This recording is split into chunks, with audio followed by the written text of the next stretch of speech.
And the title is, okay, a formal approach for the iterative design of behavioral model.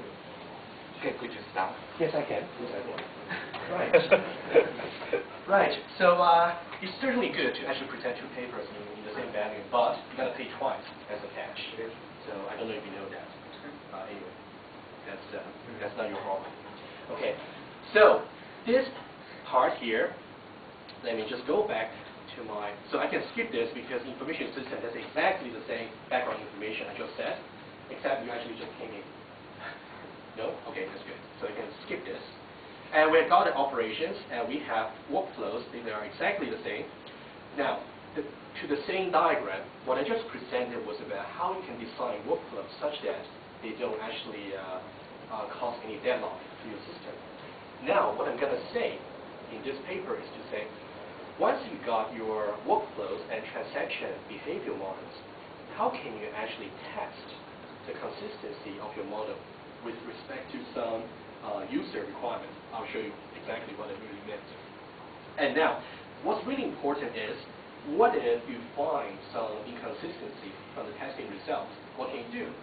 Do you just randomly change your model and regenerate the test and see if the regenerated results actually correspond to your expectation? That may not be so professional.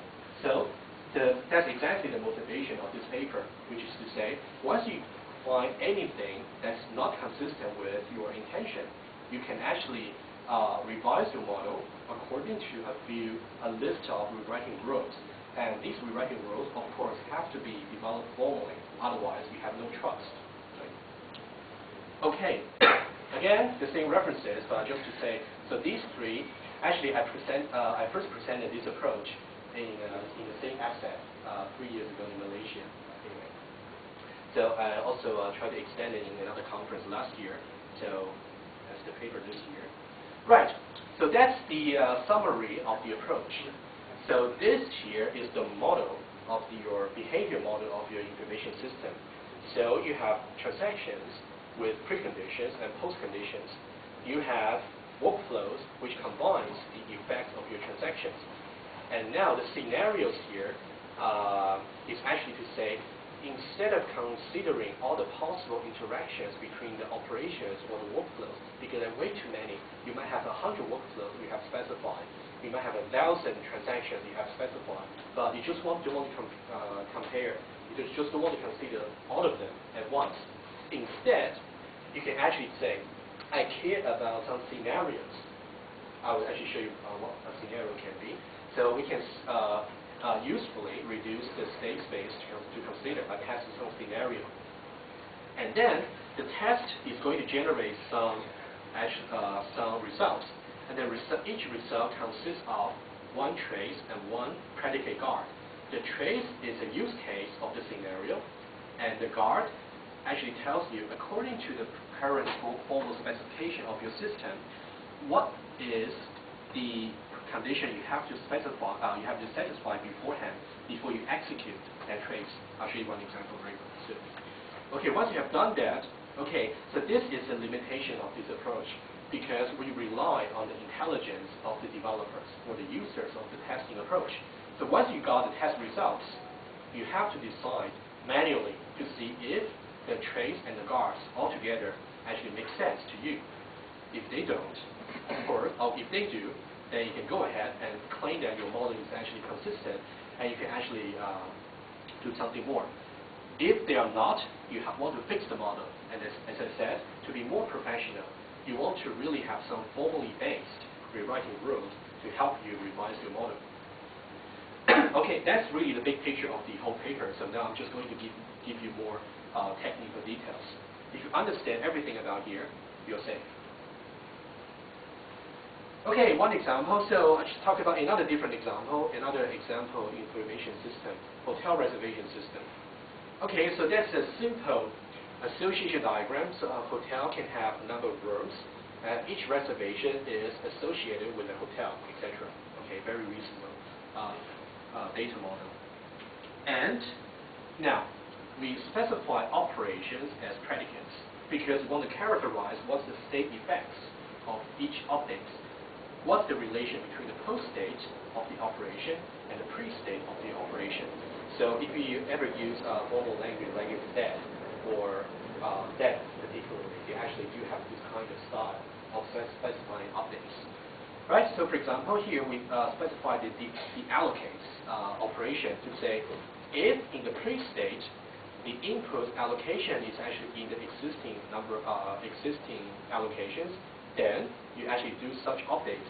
And notice that this is a point over here.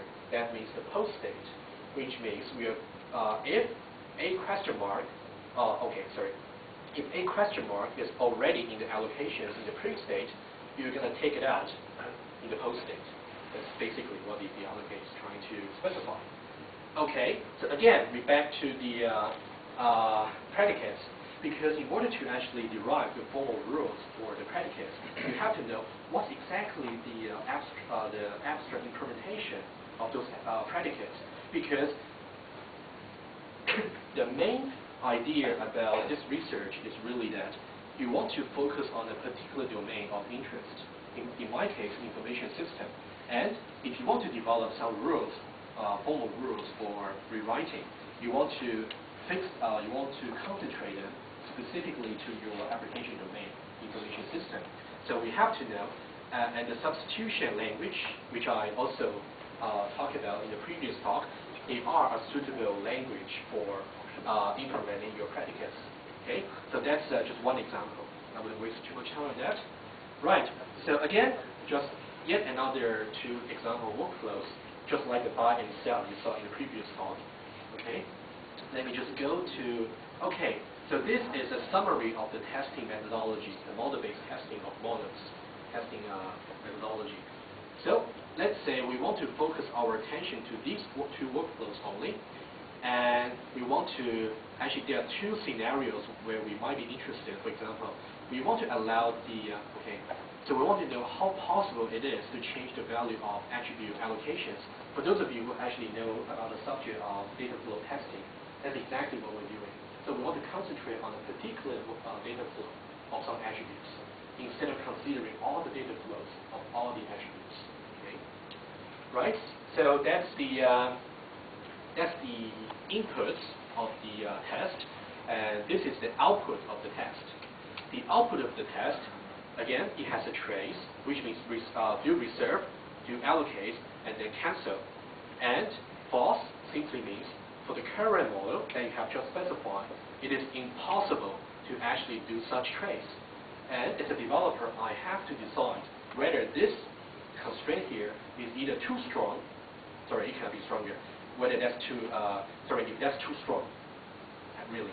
If that's too strong, I have to change my the specification of the relevant operations and regenerate the test. And how do I change the model? That's exactly the point of this paper. How do you actually change the specification of reserve to change allocate or to change cancel? How can you change them? You want to have a guaranteed way to make sure whatever the resulting specification you have revised is still correct. Okay, so, right, exactly like what I said. Okay, so this is just one example of applying the rewriting rules. So we start with this predicate expression here. So that's this junction here. Okay, eventually we end up with something that looks totally different. And the motivation is, if the developer notices that the generated result of this predicate here is undesirable, and the developer is wondering if it is possible to specify this, he thought this should be the specification, but he has no idea about what's the logical connection between this one and this one. And if you have some formal rules to say, okay, you can actually go from this one to this one to this one, etc., you can eventually derive the resulting specification, then the developer can be more assured that the derivation process is correct. So if you actually refer to the paper, laws 3, 4, 5, and 6 are all in the paper. So these are the relevant rules for this particular application. Okay? So developer might go for this one to this one by applying this law, this one to this one by applying this law, etc. Okay, but how do we derive the law? Okay? So this is a summary of the results of all the laws that you can refer to when you want to revise your model. So there are two kinds of laws. So the first kind is called equivalence laws, and the second kind is called refinement laws. So these two kinds are the basis for refactoring or revising your model. If you apply the equivalence laws, the resulting spec is guaranteed to be equivalent. Otherwise, if you apply the refinement law, apply each one of them, like what I did in the previous example, is guaranteed the resulting spec is actually a refinement as opposed to equivalent expression. Okay, so I don't think I will get enough time to actually give you all the details, but this is the outline of deriving the mathematical foundation of the laws. Do I have 5 minutes, maybe? Yes. Okay, good. 5 minutes or less. Less than, okay, right. So I think I'll spend 2 minutes on to give you an overview, because the actual math is actually quite tedious, but they are necessary. So I'll just show you what's the intuition of the approach. So on the top, this is the booster predicates. And on the other end of the top is the booster predicate laws. So our goal is to actually derive the logical laws for the predicates. But we cannot go directly from here to here, because we want to give some domain-specific interpretation of the predicates. So what we do instead is to go 1, 2, 3, 4 in direct steps in order to get to this step virtually. We have to first to know what's the implementation pattern for predicate specifically to the information system. And then we have to define some formal semantics, in this case, weakest precondition semantics for the implementation patterns. And then from this semantics, we should derive some laws on the implementation language. And then based on that, we can derive the laws for the predicates. So this is a very standard computing diagram. So just want to show you the outline. Okay, from now on, it's all technical details. So I'll go very quickly before I go to conclusion. So first of all, we have to really specify what's the implementation pattern of the predicate. On the left-hand side, those are the syntax for the predicates. On the right-hand side, those are the, actually, because we calculate guards and programs, let me just go directly to here. On the right-hand side here, these are the programs that you generate. Okay, that's step 1. Okay, now we'll do step 2. So step 2, we actually want to derive some WP semantics for the implementation language. And that's the definition. I got a detailed explanation and example in the paper. So please, I encourage you to read it if you are interested. Right. Second step done. Now, for the third step, we have to derive some logical laws for your implementation language. And in order to do that, we have some notion of refinements. And this notion of refinements, I don't want to go to detail of this, but that's a standard interpretation to say, if you got a WP semantics for your program, and that's how you actually define the relationship of refinements between the programs. Okay? Okay, that's just some example laws that you can derive. Okay, this step done. And now the last step, which is, okay, this is interesting. To define the relationship of refinements between predicates, you actually reuse the same, you actually use the refinement relationship between its generated programs. Okay, okay, that's some example laws. I remember in the example application, I refer to the laws 3 to 6, so they are here. So don't worry about it. So they are on the paper. Right. So eventually, I will state some theorems about if you want to have some equivalence specification, then you apply the equivalence laws. Otherwise, if you want to have a refinement, then you apply the refinement laws. Okay. Now, just again. Okay. So to prove everything together, let's say if you want to prove this guy here, you actually prove some law. Okay, let me show you. If you want to prove this specific law, you actually have to use all the mathematical foundation I just showed you in different steps. But don't worry about it. That's not.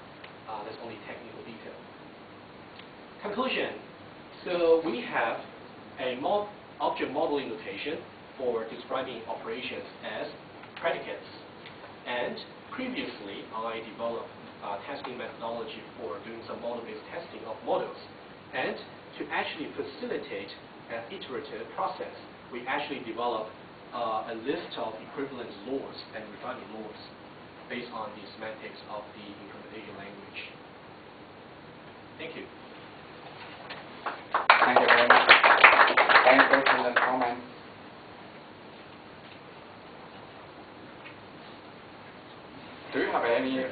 support to the... Yeah, that's certainly the next step. So basically, the contribution of this paper is to lay out the formal foundation of the laws, but I think it's certainly essential to provide some automated support. Certainly, that's for sure. The specific techniques or difficulty of the technique exist.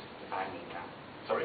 You should consider the very specific techniques or some new techniques to construct the automated support.